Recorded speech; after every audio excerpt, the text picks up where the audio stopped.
Railway ಇಲಾಖೆ ಪ್ರಯಾಣಿಕರಿಗೆ ಹೊಸ ಹೊಸ ನಿಯಮಗಳನ್ನು ಕೊಡುವುದರ ಮೂಲಕ ಅದು ಪ್ರಯಾಣಿಕರಿಗೆ ಒಂದು ವರದಾನ ಆಗಬೇಕು, ಅವರಿಗೆ ಹೆಚ್ಚಿನ ಉಪಯೋಗ ಆಗಬೇಕು ಅನ್ನುವಂತಹ ನಿಟ್ಟಿನಲ್ಲಿ ಹೊಸ ಹೊಸ ನೀತಿಗಳನ್ನ, ಹೊಸ ಹೊಸ ಅವಕಾಶಗಳನ್ನ ಕಲ್ಪಿಸಿಕೊಡ್ತಾ ಇರೋದು ನಿಮ್ಗೆಲ್ಲರಿಗೂ ಕೂಡ ಗೊತ್ತಿದೆ.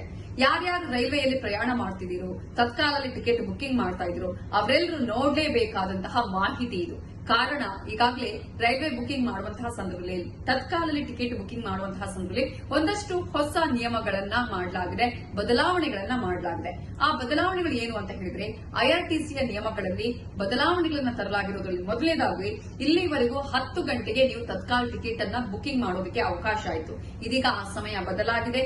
11 ಗಂಟೆಗೆ ಇನ್ನು ಮುಂದೆ ನೀವು ತತ್ಕಾಲಲ್ಲಿ ಟಿಕೆಟ್ ಅನ್ನ ಬುಕಿಂಗ್ ಮಾಡೋದಕ್ಕೆ ಅವಕಾಶವನ್ನ ಕಲ್ಪಿಸಲಾಗಿದೆ. ಅಷ್ಟು ಮಾತ್ರ ಅಲ್ಲ, ಈಗ ಹೊಸ ನಿಯಮಗಳ ಪ್ರಕಾರ ನೀವೇನಾದ್ರೂ ಟಿಕೆಟ್ ಅನ್ನ ಕ್ಯಾನ್ಸಲ್ ಮಾಡಿದ್ರೆ ಮೊದಲು 24 ಗಂಟೆಯ ಒಳಗೆ ಮರುಪಾವತಿ ಮಾಡೋದಕ್ಕೆ ಅಥವಾ ಕ್ಯಾನ್ಸಲ್ ಮಾಡಿ ಆ ಹಣವನ್ನು ಮರುಪಾವತಿ ಮಾಡೋದಕ್ಕೆ ಅವಕಾಶ ಇತ್ತು. ಇದೀಗ ಹೆಚ್ಚಿನ ಅಮೌಂಟ್ ಅನ್ನ ಪಡೆಯೋದಕ್ಕೂ ಕೂಡ ಸಾಧ್ಯ ಆಗುವಂತಹ ನಿಟ್ಟಿನಲ್ಲಿ ಸೂಚನೆಗಳನ್ನ, ಒಂದಷ್ಟು ಅವಕಾಶಗಳನ್ನ ಮಾಡಿಕೊಟ್ಟಿದೆ.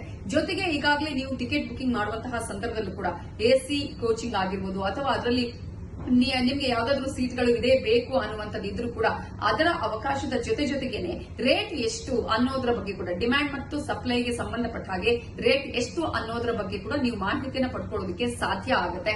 ಜೊತೆಗೆ ಆಧಾರ್ ಕಡ್ಡಾಯ ಆಗಿರೋದು ನಿಮ್ಗೆಲ್ಲರಿಗೂ ಕೂಡ ಗೊತ್ತಿದೆ. ಹಾಗಾಗಿ ಯಾರು ಟಿಕೆಟ್ ಅನ್ನು ಬುಕಿಂಗ್ ಮಾಡ್ತಾ ಇದ್ದೀರೋ ಈ ಒಂದು ಟೈಮ್ ಅನ್ನ 10 ಗಂಟೆ ಬದಲಾಗಿ 11 ಗಂಟೆ ಅನ್ನುವಂತಹ ಸಮಯವನ್ನು ಕೂಡ ಗಮನದಲ್ಲಿ ಇಟ್ಟುಕೊಂಡು ನೀವು ಟಿಕೆಟ್ ಅನ್ನು ಬುಕಿಂಗ್ ಮಾಡಬೇಕಾಗುತ್ತೆ.